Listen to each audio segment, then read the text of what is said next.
आप प्रवेश कर रहे हैं CNBC आवाज और इबेक्स कैश के शानदार स्टूडियो में। नमस्कार, इबेक्स कैश और CNBC आवाज के स्टूडियो से आप देख रहे हैं कंज्यूमर अड्डा और आपके साथ मैं हूं विपिन भट्ट। और आज हम आपको बताने जा रहे हैं लंबी उम्र का डाइट प्लान। जी हाँ, वैसे तो ये हम सब जानते हैं या सुनते आए लंबे वक्त से कि अच्छा खाएंगे पिएंगे तो सेहत अच्छी रहेगी, उम्र लंबी रहेगी। लेकिन अब एक लंबी चौड़ी स्टडी हुई है जो कि छपी है प्लोस मेडिसिन जर्नल में, जो कि अमेरिका में छपता है। और ये स्टडी बहुत विस्तृत जातीय खान पान के अंदर कई सालों की रिसर्च इसमें छापी गई है। और वो ये कहती है कि आप अगर अपने खाने में परिवर्तन करें तो आपकी उम्र 13 साल तक लंबी हो सकती है। अलग अलग कैटेगरी में इन्होंने बांटा है। पुरुषों के लिए इन्होंने कहा है कि 13 साल तक वो अपनी उम्र बढ़ा सकते हैं, महिलाएं 10 साल से ज्यादा अपनी उम्र बढ़ा सकती हैं। फिर वो ये भी कहते हैं कि अगर आप जितना जल्दी, जिस तरह से निवेश को कहते हैं ना कि आप जितना जल्दी निवेश करना शुरू करें उतना ही आपका पैसा बढ़ता है, उसी तरह आप जितना जल्दी अपनी डाइट में परिवर्तन करेंगे उतना ज्यादा फायदा आपको होगा। मसलन अगर आप 20 से 22 साल की उम्र में अपनी डाइट को एक बेहतरीन डाइट की तरफ मोड़ते हैं, वो क्या होगी बेहतरीन डाइट, उस पर चर्चा होगी। लेकिन उनके हिसाब से अगर आप वो चेंजेस लेकर आते हैं तो आप ओवरऑल लाइफ स्पैन कुछ 10 से 12 से 13 साल तक बढ़ा सकते हैं। और सिर्फ उम्र नहीं बढ़ेगी, सेहतमंद उम्र बढ़ेगी, यानी कि आप निरोगी भी रहेंगे। लेकिन इससे भी अच्छी बात यह है कि आप जिस भी उम्र में हो, आप 60 साल के भी हो गए हो, इवन आप 80 साल के भी हो गए हो, अगर आप आज से अपने डाइट में एक पॉजिटिव चेंज लेकर आते हैं तो कम से कम 3.5 से 5 साल भी आप अपनी उम्र को आगे बढ़ा सकते हैं। और जितनी उम्र है उसके आगे, उसमें रोगों से निजात पा सकते हैं। तो ये है एक अच्छी डाइट या खाने का दम, ये रिपोर्ट ये कहती है। और भी बहुत सारी इसमें बातें कही गई हैं जिसको हम डिस्कस करेंगे। और इसीलिए आज हमने कुछ खास मेहमानों को अपने यहाँ पर आमंत्रित किया है। हमारे साथ कार्यक्रम में शामिल हो रहे हैं डॉक्टर अरुण प्रसाद, इंद्रप्रस्थ अपोलो हॉस्पिटल से। साथ ही हैं डॉक्टर KR कोहली, आयुर्वेदाचार्य और director of Ayurveda, government of Maharashtra. और doctor Shikha Sharma, founder nutri health और हमारी आज की न्यूट्रिशनिस्ट। आप सभी का बहुत बहुत स्वागत है। तो आई होप कि हमारे तीनों ही मेहमानों ने ये जो प्लोस मेडिकल जर्नल की रिपोर्ट है ये पढ़ी होगी, क्योंकि ये ना सिर्फ इंडिया में छपी बाकी वर्ल्ड वाइड काफ़ी जगह सारे पब्लिकेशंस में और इसकी काफ़ी चर्चा है इस वक्त। तो डॉक्टर प्रसाद, जैसा मैंने कहा कि ये बड़ी कॉमन सी बात है, कोई सुनने में बहुत ये नहीं है कि आप अच्छा खाएंगे तो अच्छे रहेंगे। लेकिन अब इन्होंने बाकायदा उसके फ्रेगमेंटेशन करे हैं कि आप अगर 20 साल की उम्र से शुरू कर देते हैं तो 13 साल तक की लाइफ एक्सपेक्टेंसी बढ़ सकती है। आप तो क्या खाने का इतना ज्यादा कोरिलेशन है कि आपकी उम्र को 10 से 12 साल 13 साल तक बढ़ाए और आपको निरोगी भी रखे? जी हाँ, बिल्कुल सही कहा है। और ये स्टडी इस बात को अंडरलाइन करती है जो कि हम भी पुरखों से सुन रहे थे। तो ये बात कोई हिंदुस्तान के लिए नई नहीं है। हमारे दादा दादी भी यही कहते थे, समय पे उठना है, समय पे सोना है, खाना आपको सही टाइम पे लेना है। तो ये तो समय सबसे पहले आ जाता है। समय के बाद आता है कि आप जो खाना खा रहे हैं उसको किस तरह से बैलेंस रखते हैं। तो जो बैलेंस डाइट है, स्पेशली जो इंडियन डाइट है, वो काफी बैलेंस्ड है। तो सुबह के टाइम हमें प्रोटीन ज्यादा लेना होता है और धीरे धीरे शाम तक आपका खाना कम हो जाना चाहिए। तो 50% प्रोटीन आपको नाश्ते में आ जाना चाहिए और दिन का 1/3 कैलोरीज आपके सुबह सुबह आ जाने चाहिए, जो कि पूरे दिन में स्पेंड हो जाए। और इस कारण से आपको जो बैलेंस डाइट आप रखेंगे, जिसमें प्रोटीन, कार्बोहाइड्रेट, फैट, आप फल सब्जी रखेंगे, विटामिन मिनरल, तो आपकी शरीर जो है वो ज्यादा काम करेगी। शरीर के जितने सेल्स हैं, जितने आपके जो टिश्यूज हैं, उन सबको अगर अच्छी न्यूट्रिशन मिलेगी तो वो नेचुरली उनकी उम्र बढ़ेगी। ये आप सोच लीजिए, अगर आप अपनी गाड़ी को सही टाइम पे सर्विसिंग कराते हैं, सही उसका ख्याल रखते हैं, तो गाड़ी की उम्र जैसे बढ़ती है, ऐसे ही सोचिए कि इस शरीर की उम्र। बिल्कुल। तो डॉक्टर कोहली, ये लगभग वैसा ही है कि किस तरह का फ्यूल, क्योंकि मुझे लगता है जो मानव शरीर है, मतलब लगता क्या यही है, मानव शरीर है, उसमें जो चीज रोज हम अंदर डालते हैं उसमें एक हवा है, दूसरा पानी है और तीसरा भोजन है। हवा और पानी तो जैसे हैं वैसे ही हैं, लेकिन भोजन जो है उसमें बड़ी विविधता है। और इसी विविधता की वो बात कर रहे हैं कि अगर आप सही भोजन डालते हैं और किस उम्र पे आप खड़े हैं, वहां से आप कितना आगे अपनी लाइफ की एक्सपेक्टेंसी को बढ़ा सकते हैं। और जब ये सब वो बातें बोल रहे हैं तो उनका पूरा का पूरा फोकस है कि साबुत अनाज, फलियां, तमाम वो चीजें, और उन्होंने बाकायदा एक एक चीज का फ्रेगमेंटेशन भी किया। जैसे उन्होंने कहा कि बीन्स या फलियां जो हैं, चाहे मटर हो चाहे दूसरी फलियां हो, ये सबसे बड़ा वरदान है। अगर आप इन्हीं को सही ढंग से कंज्यूम कर लेंगे तो ही आपकी सेहत में बहुत बड़े परिवर्तन आ जाएंगे। जी जी। देखिए, ये जो उन्होंने बात कही है, ये आयुर्वेद इससे बहुत ज्यादा आगे की बात करता है। आज देखिए, लाइफस्टाइल डिसऑर्डर्स का चलन है।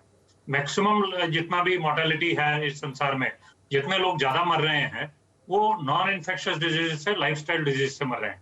ये कोविड की बात छोड़ दीजिए, ये तो एक वायरल इन्फेक्शन है, लेकिन अदरवाइज पूरा मोर्टेलिटी रेट, एनसीडी जिसको नॉन कम्युनिकेबल डिजीजेस कहते हैं या जिसको लाइफस्टाइल डिसऑर्डर्स कहते हैं, इसका देखिए आयुर्वेद का कोरिलेशन कितना बढ़िया है। आहार, निद्रा और ब्रह्मचर्य, ये जीवन के 3 स्तंभ है।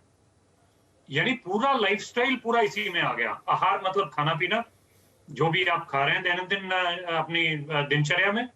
निद्रा यानी आपका सोना होना, बिल्कुल सही टाइम से, सही जगना और रात्रिचर्या, वो सब बराबर हो। और उसके साथ ही ये तीसरा जो ब्रह्मचर्य है, चर्या मतलब आचरण, यानी उत्कृष्ट जो आचरण है आपका, जो लोगों के साथ व्यवहार है, जो बड़ों के साथ, छोटों के साथ, लोगों के साथ झूठ नहीं बोलना, सच बोलना, स्ट्रेस नहीं लेना, स्ट्रेस नहीं देना, ये आचरण जो जिस प्रकार का है, सच्चा बोलना, ये तीनों के अलावा लाइफस्टाइल में कुछ है ही नहीं। तो आहार उसका एक स्तंभ है। तो मैं ये कहना चाहता हूं कि आयुर्वेद ने इतना बड़ा विचार किया है, केवल प्रोटीन, कार्बोहाइड्रेट और फैट्स तक सीमित नहीं है, केवल वो सुपर फूड बीन्स को कह दिया उस तक सीमित नहीं है। आपकी अगर वात प्रकृति है, पित्त प्रकृति है, कफ प्रकृति है, तो आपको खाने पीने में अलग अलग व्यवस्था दी गई है आयुर्वेद में।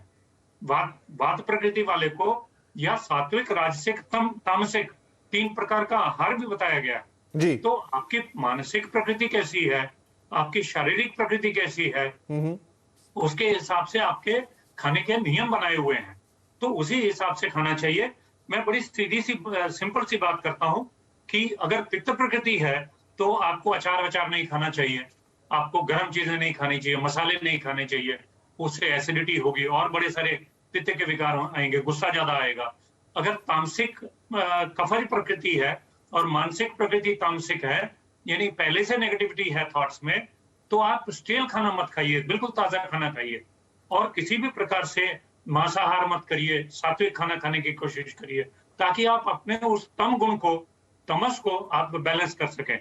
वैसे तो खाने में बहुत सारी चीजें हैं जी। देखिए, काले भोजनम समय से खाना चाहिए, केवल खाने का क्वालिटी ही इंपॉर्टेंट नहीं है। नो आपने बिल्कुल समय से खाया, राइट। समय बहुत इंपॉर्टेंट है, मैं उस पर भी आता हूं, लेकिन मैं शिखा जी को यहाँ लेकर आता हूँ। शिखा जी, एक जो बड़ी इंपॉर्टेंट चीज है, अंडरलाइन है, इस रिपोर्ट में भी है, उन्होंने बाकायदा लिखा है कि आपके भोजन में 50% साबुत अनाज होना चाहिए, लेकिन वो लिखते हैं कि 90% लोग ऐसा कर नहीं पाते। उन्होंने कहा लेग्यूम्स होनी चाहिए या फलियां होनी चाहिए, लेकिन सिर्फ हार्डली 15 या 20% लोग हैं जो जितना रिक्वायरमेंट है उतना कर पाते हैं। तो शायद ज्यादा बड़ी दिक्कत यह है कि हम शायद जानते तो हैं, लेकिन वो आचरण में नहीं आ पाता। वो एक सबसे बड़ा डिटरेंट है। आपको पता है कि शायद ये ना खाएं या ये खाएं तो बेहतर होगा, लेकिन वो इतना ज्यादा है कि 90% लोग उसे फॉलो ही नहीं कर पाते। जी, आपने बहुत ये सही बोला। इसको बोलते हैं ओबेसोजेनिक एनवायरनमेंट। एक रिसर्च स्टडी हुई थी कि क्यों लोग जान के भी, इंफॉर्मेशन होने के बावजूद भी उस चीज को, हैबिट को फॉलो नहीं कर पाते हैं, और उसका सीधा जो रोल था वो था उनकी एनवायरनमेंट, जिसको ओबेसोजेनिक एनवायरनमेंट बोला जाता है।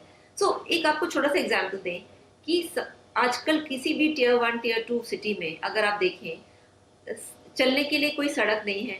जितना भी खाना आता है मोस्टली लोग रिफाइंड पसंद करते हैं, सफेद चावल, सफेद आटा, और रेडी टू ईट, मतलब नीचे गए अपने ऑफिस से और नीचे कुछ कैफेटेरिया में इस तरह का खाना खा लिया। यानी अगर कोई इंसान चाहता भी है हेल्दी खाना, उसका जो पूरा एनवायरनमेंट उसके चारों तरफ है वो उससे बिल्कुल विपरीत है, ओबेसोजेनिक है, ओबेसिटी बढ़ाने वाला एनवायरनमेंट है। आप एक छोटा सा एग्जाम्पल ले लीजिए कि हमारे हर खाने में चीनी कितनी ज्यादा है। आप नूडल्स ले लीजिए, उसमें भी चीनी होती है, जो टेस्ट भी नहीं आती, बट मैन्युफैक्चरिंग में शुगर यूज होती है।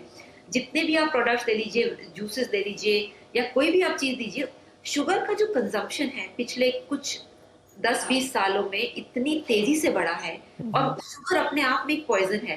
कहने का मतलब है कि धीरे धीरे करके हमारा पूरा एनवायरनमेंट हमें बीमारी की तरफ ले जा रहा है, नंबर 1। नंबर 2, अगर आप देखें हमारा पूरा हेल्थ केयर इंफ्रास्ट्रक्चर शरीर को ठीक करने के लिए कुछ भी जीरो है, मतलब कोई ऐसा इंफ्रास्ट्रक्चर है ही नहीं। जो पूरा इंफ्रास्ट्रक्चर है, जब कोई बीमार पड़ जाए सिर्फ उसको बचाने के लिए है। यानी कि अगर कोई किसी भी देश में सड़कें ऐसी हो कि उसमें रोज एक्सीडेंट हो, और फिर एक्सीडेंट के लिए डेंटिंग पेंटिंग के लिए वर्कशॉप्स तेजी से बढ़ाई जाए, तो देयर इज अ प्रॉब्लम, पूरे इकोसिस्टम में प्रॉब्लम है कि एक्सीडेंट को हम रोकें बनिस्बत कि हम कोशिश करें कि भी एक्सीडेंट तो होने दें, उसके बाद फिर हम देखेंगे कि उसको बिल्कुल बिल्कुल उस पे भी हम आएंगे कि क्या नहीं खाना है, वो भी उतना ही इंपॉर्टेंट है। डॉक्टर प्रसाद, इस पूरे जो स्टडी है उसने एक बहस और छेड़ी है। वो कुछ अलग अलग डाइट्स की बात करते हैं, मेडिटेरियन डाइट्स, ये वो डाइट्स, लेकिन नीचे एक लाइन लिखते हैं कि आप कुल मिला के वेजिटेरियन की तरफ अगर आप शिफ्ट होते हैं तो आप ज्यादा फायदे में रहेंगे आपके लिए, क्योंकि वो जितने भी डाइट्स हैं वो सारे के सारे आपके यही लेग्यूम से, पीस से, इनसे उनसे सारा वेजिटेरियन फूड से बन रहा है। तो ये लंबी बहस है कि नॉनवेज बेहतर या वेज बेहतर, काफी दिनों से है कि वेज बेटर। तो क्या अब धीरे धीरे स्टडीज से भी हम ये माने कि vegetarian food is better for health, ये ज्यादा अच्छा है सेहत के लिए? डॉक्टर प्रसाद आप म्यूट पर है। सॉरी जी। वेजिटेरियन फूड जो है वो ज्यादा नेचुरल है और हमारा शरीर उसको ज्यादा आसानी से सहन करता है। लेकिन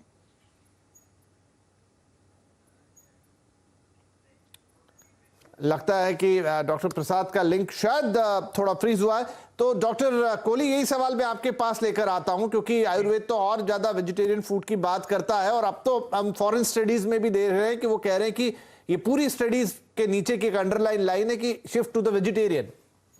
जी जी, देखिए वेजिटेरियन आहार तो कभी भी बहुत अच्छा है, लेकिन ये कहना कि आयुर्वेद ने हमेशा वेजिटेरियनिज्म पे ज्यादा जोर दिया है, ये शायद पूरा ठीक नहीं है। क्योंकि हमारे यहाँ मांस रस, बहुत तरह के मांसों को भी खिलाया जाता है, मांस रस बनाए जाते हैं, अलग अलग एनिमल्स के मांस का अलग अलग मेडिसिनल प्रॉपर्टीज है जी। तो उस प्रकार से वो भी दिया जाता है। लेकिन कभी भी मांस का अधिक आहार करना, मांस का अधिक सेवन करना तो कभी भी अच्छा नहीं है। ये स्टडीज में पाया गया कि कोलन कैंसर वगैरह जितने हैं वो स्पेसिफिकली नॉन वेजिटेरियंस को होते हैं, बहुत सारी बीमारियां जो नॉन वेजिटेरियंस। तो इसमें कोई दो राय नहीं है कि वेजिटेरियन की तरफ शिफ्ट होना बहुत अच्छी बात है, लेकिन जो नॉन वेजिटेरियन है वो भी कोई बहुत बड़ी गलती कर रहे हैं। अगर थोड़ा मॉडरेशन में खा रहे हैं तो उसमें कोई इतनी, खासतौर पे रेड मीट के लिए उन्होंने मना किया है, जो आप लोग भी सब बोलते हैं कि रेड मीट का सेवन कम हो तो बेहतर है। जी जी जी जी, ठीक है। तो यहां पर एक छोटा सा ब्रेक ले लेते हैं, और ब्रेक के बाद थोड़ा सा इसी चीज को और आगे बढ़ाते हैं कि जो फूड काफी हद तक हम जानते हैं कि ये चीजें हैं, लेकिन ये हैबिट में कैसे आएंगी, और साथ में रिसर्च और क्या कहती है, क्योंकि सीधा सीधा 10 से 15 साल 13 साल तक लाइफ बढ़ाने की बात कर रही है, तो 13 साल तो काफी लंबा वक्त हो जाता है, और साथ में निरोग रखने की बात भी है। तो और क्या कहती है रिपोर्ट, और उसके पॉइंट्स में हमारे लिए क्या टेक अवे है, चर्चा जारी रहेगी इस छोटे से ब्रेक के बाद।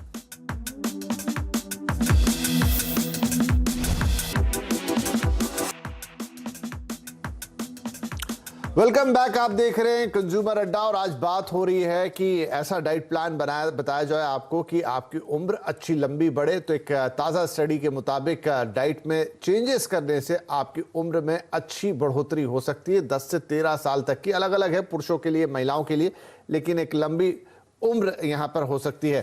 तो डॉक्टर प्रसाद, एक बात बताइए, और मुझे इस पूरी स्टडी का जो सबसे इंटरेस्टिंग पॉइंट लगा वो ये लगा कि उन्होंने ये तो बताया कि अगर आप 20 साल की उम्र से शुरू करते हैं तो बहुत फायदा होगा, लेकिन वो ये भी कह रहे हैं कि आपकी जो भी उम्र हो, अगर आप आज से भी ये चेंज लेके आते हैं तो बहुत काफी सारे फायदे हो सकते हैं। 5-6 साल तो ऐड हो ही जाएंगे, और वो भी निरोगी। तो क्या शरीर की एक्सेप्टेबिलिटी इतनी रहती है? मान लीजिए 60 साल का हो चुका है, लेकिन आज भी मैं अपनी डाइट बदलूं तो शरीर में बड़े परिवर्तन आएंगे? जी हाँ, काफी परिवर्तन तब भी आएंगे। ऐसा है कि कोई इरिवर्सिबल डैमेज, यानी कि जो कोई ऐसा डैमेज हो गया है जो वापस नहीं लाया जा सकता है, वो तो हम वापस नहीं ला पाएंगे, लेकिन आगे कुछ डैमेज ना हो, आगे आपका शरीर सही काम करे, उसमें डेफिनेटली फायदा होगा। भले आप 14 साल ना करके 5 साल भी अपनी उम्र बढ़ा लें, लेकिन उम्र बढ़ाने से ज्यादा इंपॉर्टेंट है क्वालिटी ऑफ लाइफ। आपकी जो आगे की लाइफ होगी उसकी क्वालिटी कितनी अच्छी होगी, ये काफी जरूरी है हमें देखना। और ये जो भी स्टडी है, सिंपल इसमें आ जाता है बैलेंस डाइट। आपका डाइट बैलेंस्ड होना चाहिए, सही टाइम पे होना चाहिए, सही टाइम पे आप सोइए, सही टाइम पे खाइए और बैलेंस का खाना खाइए, आपको कभी प्रॉब्लम नहीं आएगी। बिल्कुल। डॉक्टर शिखा, ये बताइए एक चीज जो इसमें है, अब ये कह रहे हैं थोड़ा प्रैक्टिकल क्वेश्चन, 50% साबुत अनाज हो आपके खाने में, अब ये थोड़ा सा प्रॉब्लम हो जाती है, कैसे कोई 50% साबुत अनाज रखे अपने खाने में? देखिए, एक्चुअली अगर एक सिंपल थंब रूल इस्तेमाल करें कि जरूरी नहीं है कि हमें जैसे ब्रेड खानी है या हमें हर चीज रोटी के फॉर्म में खानी है।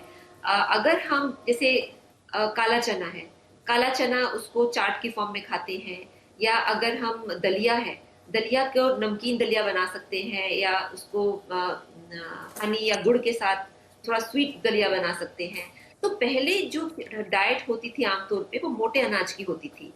जो रिफाइनिंग हुई है ये over the period of years हुई है, मतलब धीरे धीरे करके हमारा कई सालों में जो खाना है बहुत महीन और रिफाइंड और उसका फाइबर खत्म होता जा रहा है।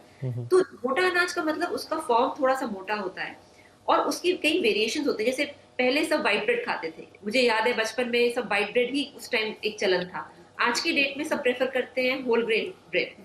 तो ये एक हैबिट फॉर्मेशन होती है जो कि स्कूल लेवल से शुरू होनी चाहिए। और मोटे अनाज की बहुत सी कई रेसिपीज हैं, प्रिपरेशंस हैं जो बनाई जा सकती है, खाई जा सकती है। सो द थिंग इज कि ऐसा नहीं है कि वो निस्वाद होता है, उसमें स्वाद नहीं होता। बेसिकली उसकी रेसिपीज एक बार जब कल्चरली बनाना शुरू कर दे तो उसमें ज्यादा लोगों को स्वाद आता है। और सबसे बड़ी चीज है कि उसमें सटाइटी ज्यादा है, यानी भूख कम लगती है। जब इंसान महीन अनाज खाता है तो उससे इंसुलिन इम्बैलेंस होता है और भूख बहुत ज्यादा लगती है, जिसकी वजह से कई और प्रॉब्लम्स जैसे ओबेसिटी है, हार्ट डिजीज है जी। तो मतलब आपको थोड़ा सा तो मेहनत यहाँ करनी पड़ेगी, थोड़ा सा पढ़ाई लिखाई करनी पड़ेगी, आप वीडियोस देखें, यूट्यूब देखें, बुक्स पढ़ें, जहां से आपको ये पता लगे कि मोटे अनाज को आपको कैसे शामिल करना है। बहुत सारे डिशेज यहाँ उन्होंने बताए, लेकिन आपको थोड़ा हैबिट डालना पड़ेगा। या फिर ऐसा कर लीजिए, सुबह का खाना ऐसा, लेकिन रात वाला मोटे अनाज का कर लेते हैं, दलिया खा लिया या जो इस तरह की बाकी चीजें बोल रहे हैं। डॉक्टर कोहली, आपने अभी कहा कि तीनों अलग अलग प्रकृति, क्या आपका अपना अनुभव है कि आपने कोई आपके यहाँ पास आया हो और आपने उसको उसकी प्रकृति के हिसाब से जब भोजन चेंज कराया तो उसकी लाइफ में बड़े परिवर्तन आए हैं? बेसिक सिद्धांत ही यही है, प्रकृति के ऊपर ही है। इवन दवाइयां भी प्रकृति के ऊपर दी जाती है। वातज, पित्तज, कफज प्रकृति की अलग अलग प्रिस्क्रिप्शंस होती हैं। यूनिफॉर्म मेडिसिन सबके लिए हो ही नहीं सकती। इसी प्रकार से यूनिफॉर्म आहार सबके लिए नहीं हो सकती। सीधी सी बात है, आहार के विधि और विधान बताए गए हैं आयुर्वेद में। देखिए, गर्म खाना चाहिए, गर्म पानी पीना चाहिए, स्निग्ध खाना चाहिए। हम लोगों ने घी तेल बिल्कुल बंद कर दिया, रिफाइंड की तरफ चल गए, देसी घी है ही नहीं। गाय का घी इतना फायदेमंद है। स्निग्ध भोजन का मतलब है गाय का घी साथ में रहना चाहिए। मात्रावत खाना चाहिए, जितना आवश्यक है उतना ही करना चाहिए। जीर्ण अश्नियात, यानी जीर्ण होने पर खाना पहला हजम हो गया उसके बाद ही खाना चाहिए। बहुत सारे नियम है। वीर्य अविरुद्ध रुग्णेशनियात, मतलब जो आपकी अपनी प्रकृति के गुण है उसके विरुद्ध आपको नहीं खाना है। ईशता देशे, मतलब एनवायरनमेंट आपका कंजीनियल होना चाहिए। जैसे अभी मैडम ने पहले, शिखा मैडम ने बताया कि एनवायरनमेंट अच्छा होना चाहिए।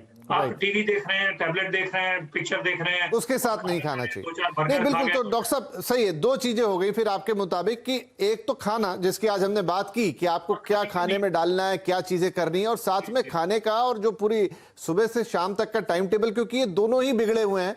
और अगर इन दोनों को ही हम सही करें फिर तो ये भी बात हो जाती है कि आपकी प्रकृति के हिसाब से आयुर्वेद तो और आगे बढ़ता है, जैसे आपने कहा कि उस हिसाब से आप खा लें। लेकिन ये दो पहले अगर आप सुधार लें, एक तो आपके खाने पीने का टाइम टेबल और दूसरा आपके भोजन में जो परिवर्तन है वो आपको करना ही करना है। तो देखिए, एक तो है कि लाइफ की एक्सपेक्टेंसी बढ़ेगी, ये तो एक अलग बात हो गई, लेकिन आज जो हमारी एक्सपेक्टेंसी घट रही है इन चीजों की वजह से कम वो बंद होगा। और क्वालिटी ऑफ लाइफ जो डॉक्टर प्रसाद ने बात की, आप निरोगी रहें, स्वस्थ रहें, जब तक भी रहें, वो उससे भी ज्यादा इंपॉर्टेंट है। तो आई थिंक, और इस सबसे बड़ी लाइन इस पूरी रिसर्च रिपोर्ट की, जो सारे गेस्ट भी एग्री करेंगे कि आप आज से भी शुरू कर सकते हैं। उसमें ये बिल्कुल नहीं है कि फला तारीख से या फला उम्र से करेंगे तो ही फायदा। आपकी उम्र जो भी हो, आप आज से शुरू कीजिए, बड़े फायदे आपको 2-3 महीने के अंदर ही नजर आएंगे। आई होप कि ये कार्यक्रम और जो हमारे एक्सपर्ट्स ने सारी बातें बताई हैं ये आपके काम आएगी। बाकी रिपोर्ट हर जगह अवेलेबल है, आप वो भी पढ़ सकते हैं, तो आपको थोड़ा सा और क्लैरिटी मिल जाएगी। शुक्रिया आप सभी का इस कार्यक्रम में शामिल होने के लिए और अपनी राय रखने के लिए। नमस्कार।